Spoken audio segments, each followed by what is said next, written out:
서정원 스트라스부르, 이상윤 로리앙, 안정환 강진욱, 어경준 이상 메스, 박주영 모나코, 남태희 발랑시엔, 정조국 오세르 권창훈 디종, 석현준 트루아, 황의조 보르도, 윤일록 몽펠리에 등에 이어 13번째로 프랑스 무대를 밟은 이강인은 PSG 이적 첫 시즌 한국인으로 처음 리그앙 우승컵을 차지했습니다. 우승 가능성이 거의 확정인 파리 생제르맹에 입단한 것 자체가 대박인 것이며 엄청난 것입니다. 그래서 많은 팬들이나 전문가들이 처음에는 임대에 갈 수도 있을 것이라며 부정적인 의견을 내비쳤으나 파리 생제르맹은 젊은 선수들을 주축으로 리빌딩에 착수한 것이었으며 이강인 등 젊은 선수들이 중심이 되어 팀을 이끌어 나갔습니다. 엘리케 감독의 총애를 받으며 다양한 포지션을 소화했고 결국 3년 만에 챔스 4강 진출까지 이뤄냈습니다. 그 어느 때보다도 우승할 수 있는 가능성이 높은 상황입니다. 한국의 자랑을 넘어 차세대 월클로 나아가고 있는 이강인 선수인데요. 6세 때 온 국민의 관심과 사랑을 받으며 천재의 탄생을 알렸고 그는 만 17세 327일의 나이로 한국 선수 역대 최연소 1군 데뷔 기록을 세웠습니다. 그리고 U20 월드컵 최우수 선수로 세계의 이름을 알렸습니다. 이번에는 23세 한국 최연소로 유럽 5대 리그 우승을 경험하는 역사를 쓰고 있는 이강인 선수입니다. 이제 최연소로 비기업까지 든다면 정말로 전무후무한 선수가 될 수 있는 기로에 놓여 있습니다. 두 번째로 가장 많은 전진 패스를 기록한 선수가 되며 화제입니다. 유럽 축구 선수들의 기록을 다루는 매체인 더 스탯 웨이는 올 시즌 유럽 축구 연맹 챔피언스 리그에서 90분당 가장 많은 전진 패스를 성공한 20명의 선수를 공개했습니다. 놀랍게도 해당 순위표의 2위는 파리 생제르맹의 이강인이었습니다. 이강인은 이번 시즌 UCL에서 총 329분을 소화했습니다. 이 중 성공시킨 전진 패스는 총 41개였으며 경기당 11.22개의 전진 패스를 선보였습니다. 적은 출전 시간에도 제 몫을 다했다는 것을 알 수 있습니다.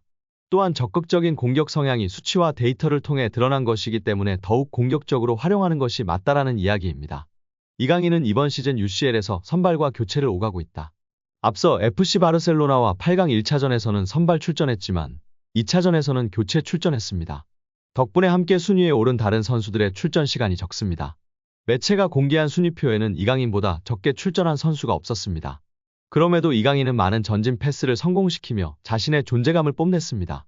순위표에서 90분당 전진 패스 1위를 기록한 선수는 맨체스터 시티의 로드리였습니다. 총 696분을 뛰며 119개의 전진 패스를 기록했습니다. 이강인의 바로 밑 3위에는 라치오의 루이스 알베르토가 자리했습니다. 642분을 소화하며 71개의 전진 패스를 기록했습니다. 또 하나의 기쁜 소식이 있는데요. 이강인은 앞서 프랑스 리그앙이 선정한 31라운드 2주의 팀에 뽑혔습니다. 이강인은 지난달 28일에 열린 르아프르와 31라운드에서 후반 시작과 함께 교체로 투입됐습니다. 투입 당시 PSG는 1대2로 끌려가고 있었습니다. PSG가 이강인을 투입한 뒤 르아브르가 한 골을 더 넣으며 달아났습니다. 하지만 이후 아슈라프 하키미의 만회 골이 나오며 르아브르를 추격했습니다. 그리고 후반 추가 시간 이강인이 날카로운 왼발 크로스를 올렸고 이를 골문 앞에 있던 곤살로 하무스가 마무리했습니다. PSG는 이강인의 활약에 힘입어 3대3 무승부를 거뒀다. 그리고 PSG는 이번 시즌 리그앙 우승을 차지했습니다. 여기에 승리하면서 이어진 기록이 있어 화제가 되고 있습니다. 바로 이강인의 선발 무패 기록입니다. 이강인이 파리 생제르맹에 입단한 이후 그가 선발로 나서는 상황이면 모든 경기에서 패배하지 않고 있습니다. 실제로 이강인은 스타 군단 PSG에서 점점 자신만의 롤을 찾고 있습니다. 특히 그는 루이스 엘리케 감독의 다양한 전술 변화에 발맞춰 여러가지 모습을 보여주고 있습니다. 투톱으로 나선 덴벨레, 음바페를 대신해서 이강인은 중원과 최전방의 공격진 연결을 이끌면서 꾸준히 좋은 모습을 보여줬습니다. 특히 주목해야 될 것은 수비인데요. 이날 이강인은 무려 11번의 경합을 시도해서 7번을 성공했습니다. 지상볼 경합을 10번 시도해서 6번 성공, 공중볼 경합을 1번 성공해서 바로 성공시키면서 수비 능력에서도 확실히 발전했음을 증명했습니다.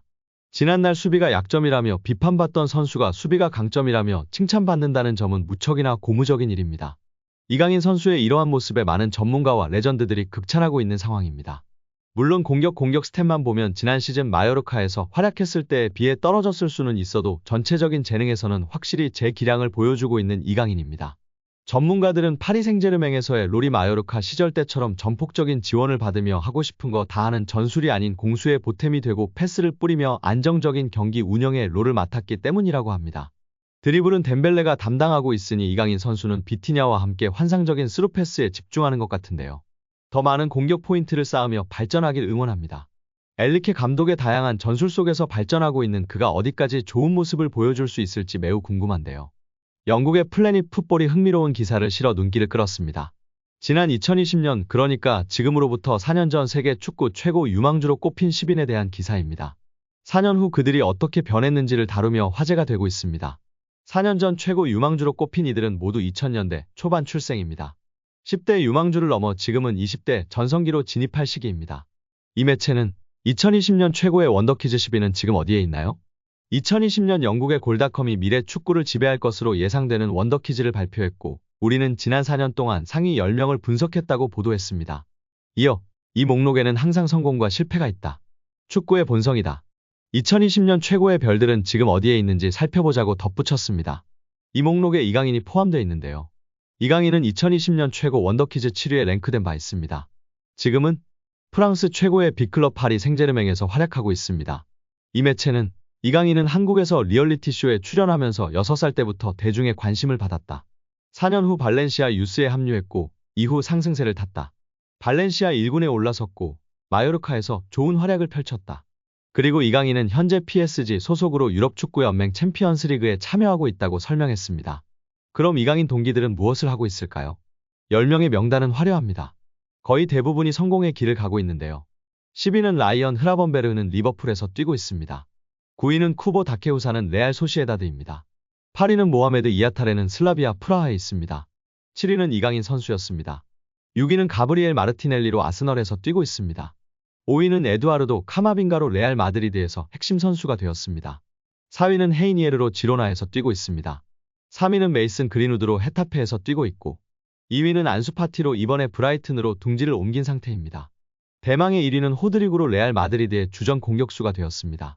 1위를 차지한 호드리구에 대해 이 매체는 4년 전 이 명단이 작성됐을 때 호드리구는 레알 마드리드에서 막 커리어를 시작하고 있었다. 그는 뒤를 돌아보지 않았다.